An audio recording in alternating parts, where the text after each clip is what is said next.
Hi, I'm Timothy Jones, and I'm the Arts Director of Cooperative Arts and Humanities Magnet High School, and I'm Situation's Millennial of the Month for November.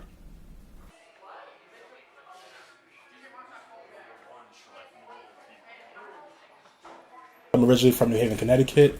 I grew up here. I grew up here in foster care. I actually went to this current high school that I now serve as the arts director in. After that, I went to Morehouse College, where I studied English literature and drama. From then, I went to Columbia University, where I got my MFA in theater management and producing. Started working behind scenes on a lot of Broadway shows. Then worked at Bronx Community College as the Black Male Initiative Coordinator before I got the job here as the arts director. I had an interesting upbringing. Socially, it was an amazing time here in Connecticut. There was a lot of things that students can do. We had a lot of activities. I went to some of the local dance studios. I did a lot of the local plays. Personally, I grew up in foster care, so I went around 7 different homes while I was here in Connecticut. But a lot of things that I learned in retrospect, one was adaptability, learning how to, change my behaviors and my speech and my actions depending on what homes I was in. One of the things I also learned was diversity, because I lived with a lot of different people from the Caribbean, from being white, from being black, from being people who were religious, people who weren't religious, people who had really strict rules, people who didn't have any rules at all. And so that really taught me a lot about diversity in terms of culture and people, and developing an aptitude to learn on the fly. In addition to that, communication was really, really big with that as well. Being able to be an advocate for myself within the system, talking to social workers and my lawyer, making sure that I got whatever I needed in terms of finances and clothing and food and things like that when it was not being provided for in my foster homes. I always wanted to be an actor. I was like, I'm going to be a famous actor when I grow up. It was one of the things that I really, really wanted to do, which was 2 weeks before school started. I got my acceptance letter to this school where I started in theater. And then quickly, by the second semester of my freshman year, I transferred to the dance department. It was happening. It was new. It was different.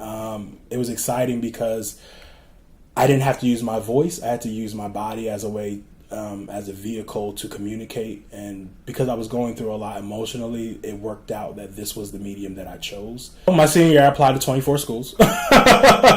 I didn't know where I wanted to go. I just knew I needed to get the hell out of Connecticut. I was like, I just cannot be in this town anymore, this city. I'm all set. I'm all done. So I applied to schools that both had dance programs, theater programs, English programs, because by the time I became a senior about November, I was like, I definitely want to study English. And that's because I had 2 influential English teachers at this particular school that really inspired me to really want to learn more about literature and writing and journalism and all the impact that has. So I ended up going to school for English literature and drama at Morehouse College, which was awesome, an amazing experience. I would never, ever give up. Met some brilliant people along the way. Real sense of brotherhood, something that I think I was missing growing up. And then I went to Columbia where I studied theater management, so that was fun. I started to really understand sort of why there was a lack of diversity on stage, right? And that there were not enough people of color who were looking at the behind the scenes. There's artists of color that can do all these amazing things. We put on great shows, we put on great productions, but we're never really behind the scenes. We never really make things happen. We don't know actually what happens behind the scenes. And so one of the things what I said was like, how can I then be a vehicle of change and learn the process of what happens behind stage so that I can put the voices of those who have been silenced and marginalized, give them priority in the work that I choose to produce or manage.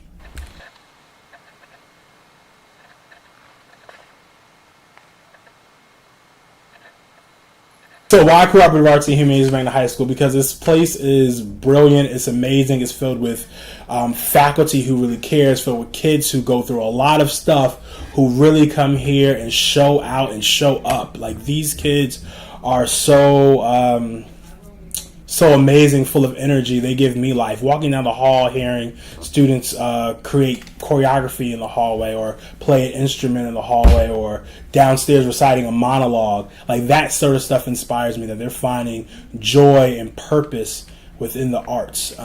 This school has been a part of my life for the last 15 years. I'm actually coming up on my 10-year reunion, which is awesome. So it was a no-brainer for me to come back to this school.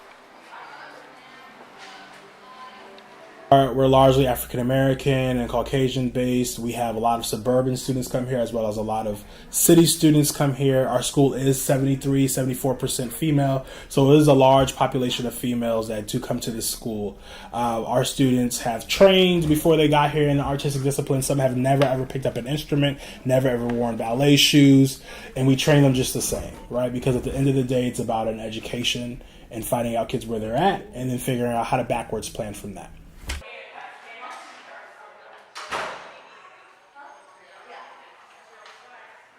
One of my purposes was producing socially conscious student artists for the 21st century. And part of that means that they need opportunities and space to reflect about what's happening in the world, right? It's not good enough to just show up and learn what's in the book. There's a lot of things that are happening outside of these four walls that our students have to deal with on a daily basis. So being young in this position, I provide an opportunity to see things a little bit differently, right? I'm not so far removed from high school, but I am far enough removed from high school where I know where kids are in the balance. I'm not 60-year-old coming in here, I've been teaching 55 years or whatever the case may be, trying to deliver curriculum and opportunities that are based on an archaic system, right? The goal is to keep things fresh and new and relevant to where students are, which speaks to why we need to always meet students where they're at. Right, so I program provocative plays. I bring in guest artists who are relevant, who students know, who they should know. I'm doing a lot of different partnerships that allow for our students to gain opportunities that wouldn't necessarily be open to them because some people feel like they're too young or they can't handle the information. I push the envelope, and I don't necessarily apologize for that.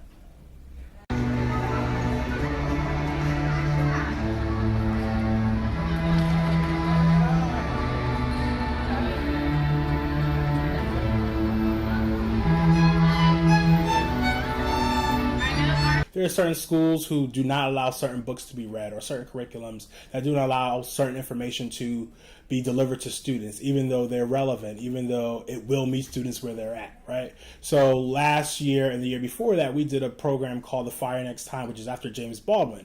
And, you know, we took some quotes from Baldwin and a student sort of, you know, reenacted these quotes and sort of said them to the audience, and it had the N-word in it, right? And some parents were a little upset. You know, some district employees were a little upset, but I'm like, listen, you know, this is dangerous work because it's allowing students to have access to people and information they wouldn't have access to because people have deemed it to be dangerous work, right? And so with that said, is like, how do I break that ceiling? Because these kids need to know these people. They need to know this work.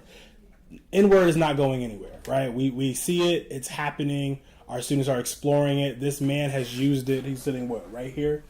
Has sort of given us a world of work and knowledge and commentary surrounding the use of the N-word, surrounding what it meant, and what it possibly still means to be a Negro in this country, right? Our kids are allowed to do this work because I stand behind it 100%. And I say that because they need to know that it's not just always about code switching, that there does exist artwork out there that speaks to them, that talks about their experience, and that doesn't demonize their experience or the way that they talk or the way that their family talk.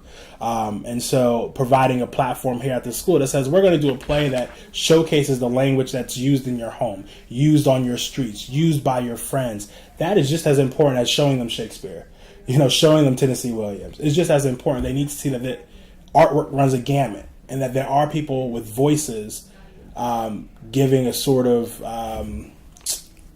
nod, if you will, to their communities, to their perspective, to their histories. I currently work with a team of individuals that consist of theater practitioners, dance practitioners, visual arts practitioners, creative writing practitioners, and music practitioners. They're amazing faculty from Yale School of Drama, Yale School of Art. They've traveled the world. They've been on bands. They've been in choreography workshops. They have their own companies. They get outsourced to do a whole bunch of projects. So my team is diverse. They're funny. They're caring. They love the students. They love the arts, which makes for a beautiful time to collaborate and a beautiful time to get things done for students.